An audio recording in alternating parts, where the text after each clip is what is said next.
बिना विद्युत रे चली एक जंत्र शुणिकी आश्चर्य लगुले भी गत 150 वर्ष है चली आसी किछि वर्ष पूर्वे ओडिशार विभिन्न कोणर देखा मिलूला किंतु आज केवल हाथ गणती जगार ही देखा मिलूँ से भितरु कंधमाल टियांगिया त्रिशुवाली अंचल आज भी जीवित रही हस्ततंत कला एवं ए बयन यंत्र व्यवहार। किछि वर्ष तले एही गाँव रे एते गुड़िए मेसीन थिला शुणा पाइली जे एही गाँव रु पूरा डिस्ट्रिक्ट रे सप्लाय हेउथिला किंतु आजिर मॉडर्न टेक्नोलोजी और वेस्टर्न ड्रेस रा बढ़ुथिबा चाहिदा भितरे एपरि बुणाकार मानकर व्यवसाय बाधाप्राप्त हेउछि। तथापि किछि हाथगणती बुणाकार एही पेशा को आज भी जीवित रखिछन्ति। आज आपण माने मो ब्लॉग रे देखिबे गोटे एमिति परिवार जो परिवार 4-5 पीढ़ी धरी ए काम रे पारंगम आ वर्तमान पर्यंत मध्य करि आसुचंती। बापांक नाम लडू दिगार बयस तांको 65 वर्ष आ तांको कहबा अनुसार 15 वर्ष बयसरू तांको बापांको साहाय्य करिया पई ए काम सिखी से आज पर्यंत कंटिन्यू करूछंती। दीर्घ वर्षरू एहा ही तांकर मुख्य पेशा रही आसीछि किंतु आजिका समय रे एही काम सहित चाषबास और अन्य काम मध्य करंती। सर आपण कोन करंती माने एटा ही बुणा बुणी करंती ना चाष मध्य करंती आ मिसा मिसी माने आधा टाइम चाष करंती समय समय रे तापरे आधा टाइम आपण बुणा बुणी करंती। अच्छा अच्छा ठीक ठीक। आगरो काठ थिला काठर थिला से अरट जोटा तो अच्छा तो एबेटा तबे साइकिल चकटा को यूज करी करछन नै के अच्छा तो एटा कोन करूछंती कोन सूता अच्छा सूता सेपरेट करूछंती सूता अलगा करूछंती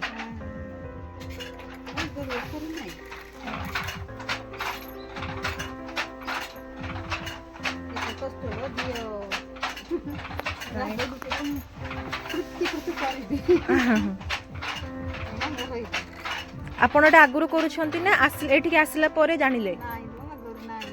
एठी आसिला परे सिखिले अच्छा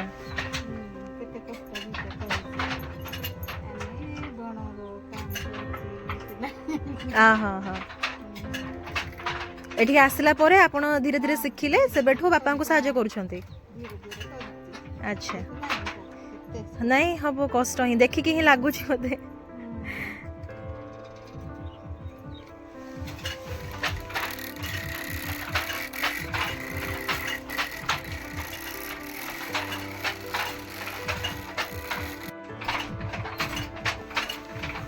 एवडा कौन मा एटा कौन सूता बंडल दला माने धड़ा सूता अच्छा अच्छा हाँ ओहो हो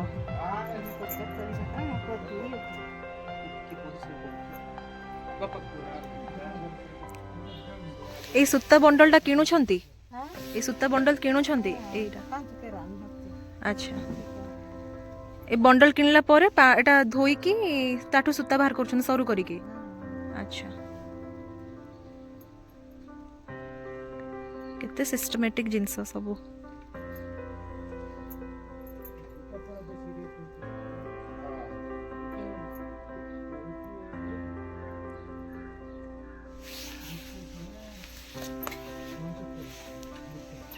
मोटा सूता बंडल गोटे सूता आनी साइकिल रे बोलेले एटा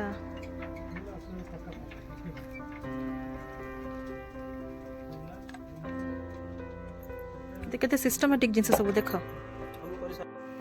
ये हेउची सही जंत्र जहाँ वर्ष वर्ष धरी चली आछि एहा पाई ना पेट्रोल ना डीजेल ना विद्युत आवश्यक अच्छी हुए तो से आज जाए ये जंत्र चलुची नहेले आजिकली पेट्रोल डीजेल रो बढ़ुथिबा दर तापाई तो यह बिल्कुल संभव हो पार नथांता। हेले बापा ए जो डिजाइन जाको तमे बनौछ ए डिजाइन गुडा को केमती तमे निजे माइंड रे भाबुछ ना ए डिजाइन जाको तमे आगुरु बने आछछ हां निजे माइंड ये करके अच्छा अच्छा ठीक किंतु सुंदर हेची डिजाइन डबल इंटी डिजाइन कले को अच्छा एटा कोन सूता डंगा हां एटा डंगा बोलु पूरे डंगा डंगा कहबे पूरे रे इंटी डंगा को बोलु अच्छा अच्छा ସାଉଥ ସୂତା ସବୁ ଗୁଟେ ଗୁଟେ କରିକି ନା ହଁ ଆଗର ନୂଆଟା ଗୋଟେ କୋଣରେ ଦୁଇଟା ପଡୁଛି ହଁ ମାନେ ଗୋଟେ ଇଏ ହଲ୍ ର ଧୀରେ ଧୀରେ ଇଏ ପଡିବ ଦୁଇଟା ପଡୁଛି ହଁ ଏମିତି ପଡିଲା ମାନେ ଏମିତି ଗୋଟେ ଗୋଟେ ମାନେ ସବୁ ଇଏ କରୁଛ ନାଇଁ ଏଇଟା ତ ନୂଆଟା ବେଶୀ କଷ୍ଟ। ଟିକେ କଷ୍ଟ ହବ ଏଇଟା କେତେ ମିଟର ତମେ କପଡ଼ା ଅଲରେଡି ବୁଣି ସାରିଛ? ଏଇଟା ସୂତାଟା ପୁରା ପଶେଇକି ଏଇଟା ହଁ ଏଇଟା ପୁରା ମିଶେଇକି ଏଇଟା ମିଶେଇକି ପୁରା କେତେ ମିଟର ପୁରା ପଶେଇଛ ଏମିତି କଣା ଗୁଡାକରେ? ଏଇଟା ମିଶାଇକି ସୂତାଟା ଲାଗିଛି ଏଠି କେତେ ପାଞ୍ଚଟା ଉପରେ ହବ। ଆଚ୍ଛା କଲେ ହବ 20 ମିଟର 20 ମିଟର ପାଖାପାଖି ନାଇଁ କି? ହଁ ବାପରେ ପଇସା ଲାଗିବ କାମ କରିବାକୁ ପ୍ରାୟ 13 ଟଙ୍କା ଲାଗିବ କାମ କରିବାକୁ ଗୋଟେ ସପ୍ତାହ ସପ୍ତାହ ହଁ 1300 ନହେଲେ ହବନି ସୂତା ରେଟ୍ ଅଛି ତ ହଁ ହଁ ଏ ରଙ୍ଗ କଲା ଦେଲା ସବୁ ମିଶାଇକି 13 ଟଙ୍କା ଲେଖା ଗୋଟେ ସପ୍ତାହରୁ ଏ କାମ ହବ। ହଁ ହଁ ହଁ ଆଚ୍ଛା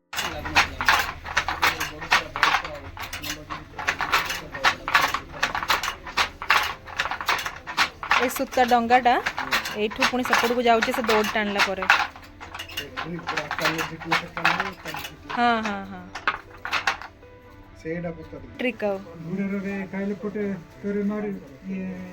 କୁତୁଛୁ ହଁ ଯେବେ ପଟେ କୁତୁଛୁ ଓହୋ ଆଚ୍ଛା ଆଚ୍ଛା ମାରିଲା କା ତୋର ପିନ୍ଧି ମାରି ଏଟା ଏଟା ଦିଟା ଉପର ଉପରୁ ହବ ତଳକୁ ଏଟା ସ୍ପେସ୍ କ୍ରିଏଟ୍ ହବ ମଝିରେ ଏଟାରେ ଏଟା ମଝିରେ ସୂତା ଯାଉଛି ଆଉ ଆଚ୍ଛା ଆଚ୍ଛା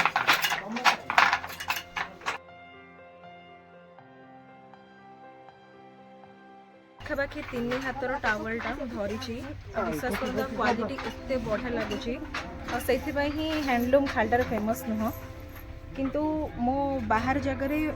ସେଟା ଟ୍ରାଇବାଲ୍ ମ୍ୟୁଜିୟମ୍ ହଉ ଷ୍ଟେଟ୍ ମ୍ୟୁଜିୟମ୍ କିମ୍ବା ଆର୍ଟ ମ୍ୟୁଜିୟମ୍ ମୁଁ କନ୍ଧମାଳର ହ୍ୟାଣ୍ଡଲୁମ୍ ବୋଲି ବହୁତ ବଡ଼ ବଡ଼ ହୋର୍ଡ଼ିଂସ୍ ଲାଗିବାଟା ଆଉ ପୁରା ଶାଢ଼ୀ ଫ୍ରେମ୍ କରି ଲଗା ହେଇଥିବାଟା ଦେଖିଛି କିନ୍ତୁ ଏଇ ଜାଗାକୁ ଆସିଲା ପରେ ମୁଁ ଖବର ପାଇନଥିଲି ଯେ ଏଇ ଜିନିଷ ଆଜି ବି କରାହେଉଛି ନା ନାହିଁ କନ୍ଧମାଳରେ ଆଉ ତେଣୁ କରିକି ଆମେ ବହୁତ ପଚରା କଲା ପରେ ମୋତେ ଜଣାପଡ଼ିଲା କି ଏଇ ଜାଗାରେ ଟିଆଙ୍ଗିଆ ବୋଲି ଗାଁ ଅଛି ଗାଁଟା ସେ ଜାଗାରେ ବହୁତ ଆଗରୁ ବୁଣାକାର ମାନେ ଥିଲେ ଏବେ ହୁଏତ ତାଙ୍କ ସଂଖ୍ୟା ବହୁତ କମି କମି ଆସିଲାଣି କିନ୍ତୁ କିଛି ଜଣ ଅଛନ୍ତି ଆଜି ମଧ୍ୟ ସେ ତାଙ୍କର ଜୀବିକା ଚାଲିଛି ତାଙ୍କର। ଦେଖିକି ତ ବହୁତ ଏକ୍ସାଇଟିଂ ଲାଗୁଛି କି ଇଜିଲି କିଏ ବି କରିପାରିବ କିନ୍ତୁ ପ୍ରତିଟି ଷ୍ଟେପ୍ରେ ରହିଛି ତାଙ୍କର ବହୁତ ବର୍ଷର ପ୍ରାକ୍ଟିସ୍ ଆଉ ଟେକ୍ନିକ୍ ଆଉ ପ୍ରଥମ ଥରରେ କେବେ ହେବନି କିନ୍ତୁ ସମୟ ସହିତ ହିଁ ଏହି କାମରେ ପରଫେକ୍ସନ୍ ଆସେ। ଆମେ ବି କିଛି ସମୟ